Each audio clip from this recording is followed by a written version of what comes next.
Hi. Hi there. LinkedIn, YouTube, Facebook. How you all doing?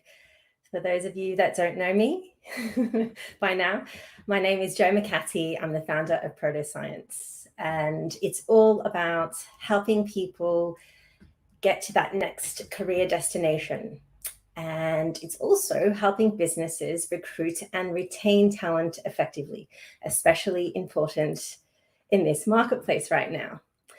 Now, if you're joining me for the first time, this is session 5. Welcome to the Career Workshop series. Can you believe it's been 5 weeks since I started this? Hopefully you're getting value out of it. Now, just to let you know, this is all about giving you a career roadmap. And this is important to have at any stage of your career, whether you're actively looking or passively looking or just having, a bit of a browse. And you may have a timeline in mind and you're trying to figure out what it is that you're wanting to do next. These things will be able to equip you with the tools that you can always use, irrespective of whatever level you're at, whether it's you wanting to find an opportunity in the very business that you're working in, or if you're looking to go outside of the business right now, which many seem to be doing, it seems. Now, today's session is all about helping you to find your voice. What does that mean? It's not to do with singing. It's more to do with the stage of interview. So we've gone through the 4 sessions already, and I'll just give you a bit of a recap. The first session was all about self-evaluation. That would be a case of you being able to articulate your professional story by now, hopefully, if you've done that activity.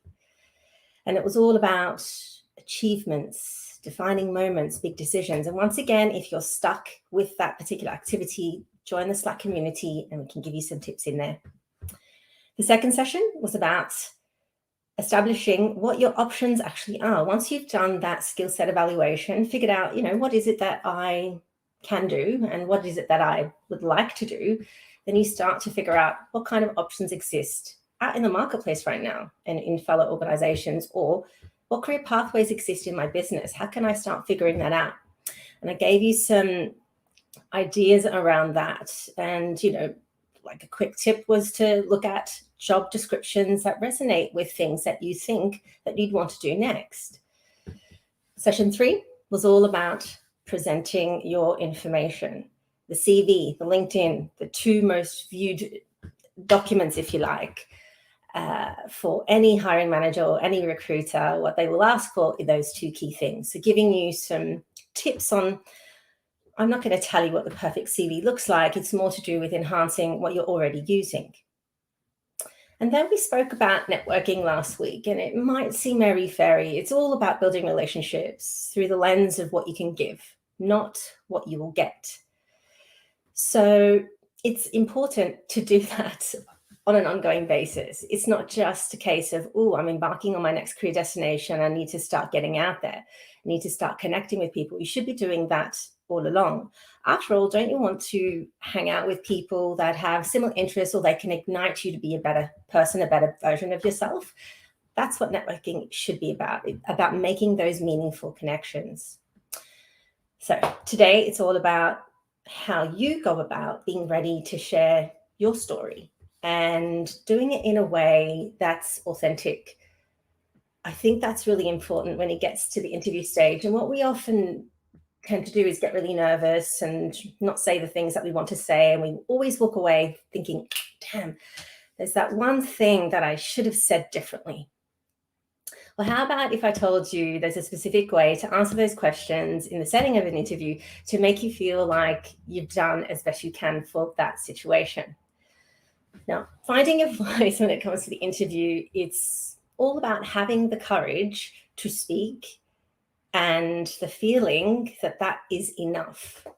So not walking away and feeling like you could have done better. I mean, we're built that way. We always feel like we can achieve more, do more. Now, let me go through specific, micro steps, and I'll pick 7 in particular. And I just want to walk you through what's an interview really? I think it's a conversation. A conversation, it's run a specific way to get information out of you about your career. Now, an interview is exploring how well you know yourself and how much you're prepared to actually share. So that's the first thing to consider. It's not just a case of you throwing caution to the wind and, showing up and answering some questions and hoping and praying for the best.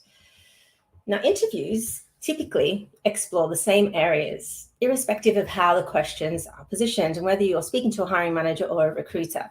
Recruiters tend to have conducted many more interviews than hiring managers, so I think. Now, the key areas that I feel come up in every situation: what's your story to now? Otherwise framed as tell me a little bit about yourself. What are you good at doing? How do you approach your work? How do you execute tasks? What's important to you? And what do you want to know? Now, moving on to, so an interview, it's a conversation, it's about you showcasing your skills. And of course, you're going to try and align it to an opportunity that you're pitching yourself for. But framing it as a conversation means it's a two-way scenario. And I'll talk a little bit about that in one of the further steps. But the first thing I will say is let's break down the sense of what options for interviews exist, or what styles or what possibilities there are. And it always starts with a phone conversation. So think about all the stuff that we've done to now. You've got your collateral, you've shared it with a potential employer, or you're having an informational discussion, and you show up and you're going to have a phone conversation. And typically you'd hope that they're scheduled. If someone calls you out the blue and they say to you, can I have a phone conversation with you about an opportunity, or can I follow up with the CV that you sent through, and you're not ready, it's okay for you to say, can we reschedule this? I'm in the middle of something. Don't be afraid to do that. So then you can be ready for that conversation as opposed to doing it on the fly. The other option is the asynchronous interviews. Many organizations still use that, and it replaces the phone interview. And in essence, it's the same kind of questions that will be asked. It's formatted, it's timed. I think you can do a retake. There are loads of options out there, and it kind of feels a bit strange and a bit weird, talking into a camera, for those of you that aren't familiar with that. And then there's the face-to-face session, aka these days it's more online, whether it's through Teams or Zoom, etc.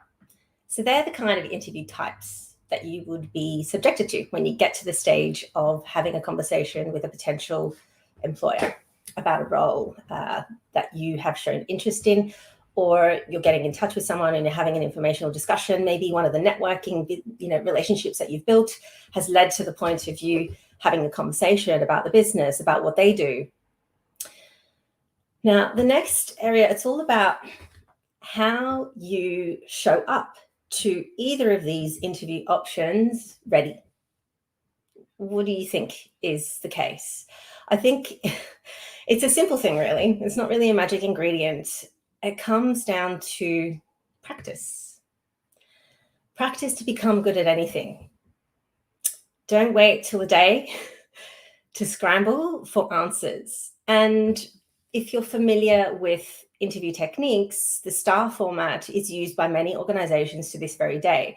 And even if an organization suggests to you, if you're getting to the stage of, typically it's the face-to-face formal interview, that they will take this approach. But I feel as though you could still articulate your answers the same way in a phone interview, the same way in an asynchronous interview. And it's all about setting, what's the situation, what's the scene, what did you actually execute, what was the outcome, what did you achieve? Using that format to frame things, I think could be beneficial. And practicing, it's as simple as this. Choose 10 to 15 interview questions. You can go on Google or you can join the Slack community. I've got a whole heap of them. And you can choose 10 that you think, yep, relate back to the typical areas that I mentioned. What's your story to now? What are you good at doing? How do you approach, et cetera, et cetera. Okay, so choose 10 to 15 questions. And I know it sounds like it's a lot. But once you've got these 10 to 15 questions, what I would ask you to do is actually write down the answers to them.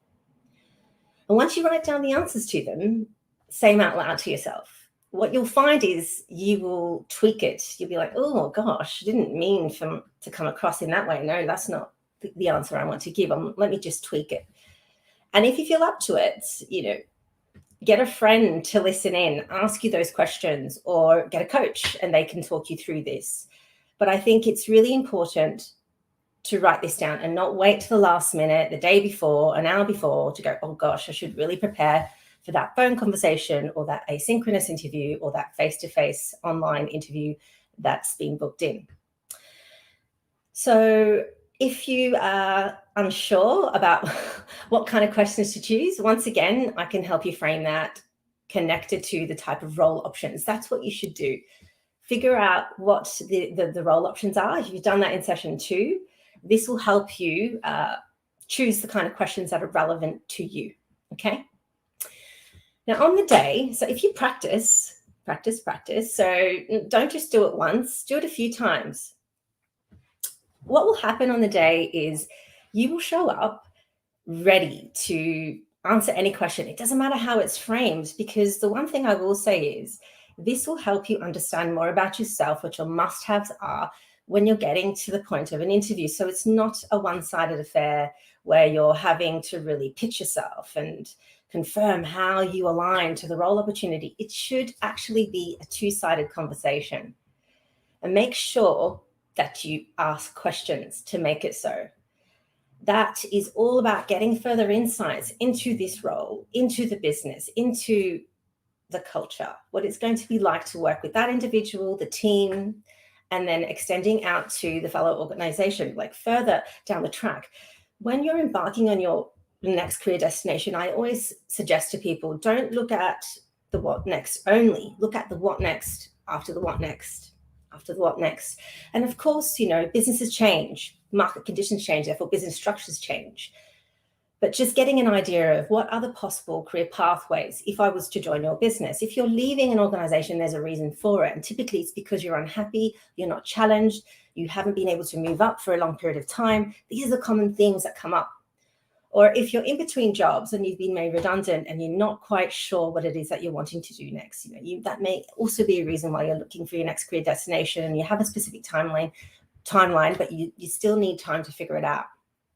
So I just wanted to leave you with, that's pretty much what makes you get to a stage where you're born ready to do an interview. Because let me tell you something, no one shows up ready to do an interview unless they have practice.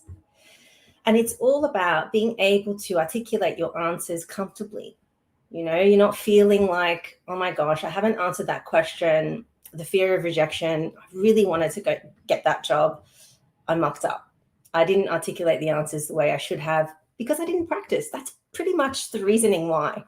If you reflect on interviews that have gone well, it's because you've been able to articulate your professional story, your value, and you've also found out more insights about the people and the business, and they've made you feel good about what you've shared, irrespective of whether you've got that job or not. So have a think about that. So once again, the key takeaways: 10 to 15 questions, write the answers, read them out loud, practice them, in a video if you don't feel comfortable doing it with someone. But at some stage, you're going to have to do it with an individual. So if you're wanting any support when it comes to interviews, please join the Slack community. We have grown.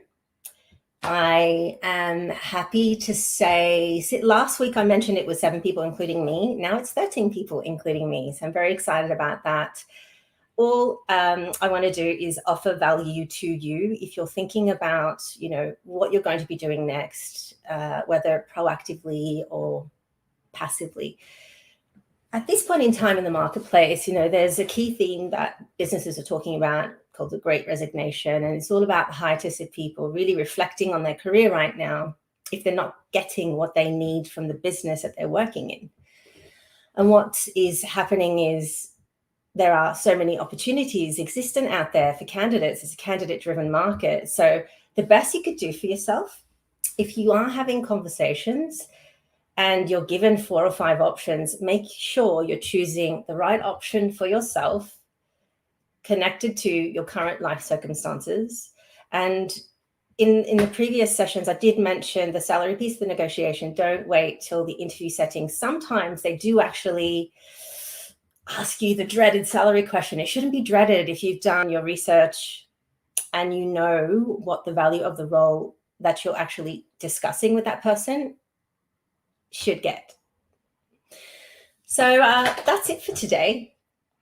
So once again, 15 minutes, micro learning. If you're wanting support with anything to do with your career, please join the Slack community.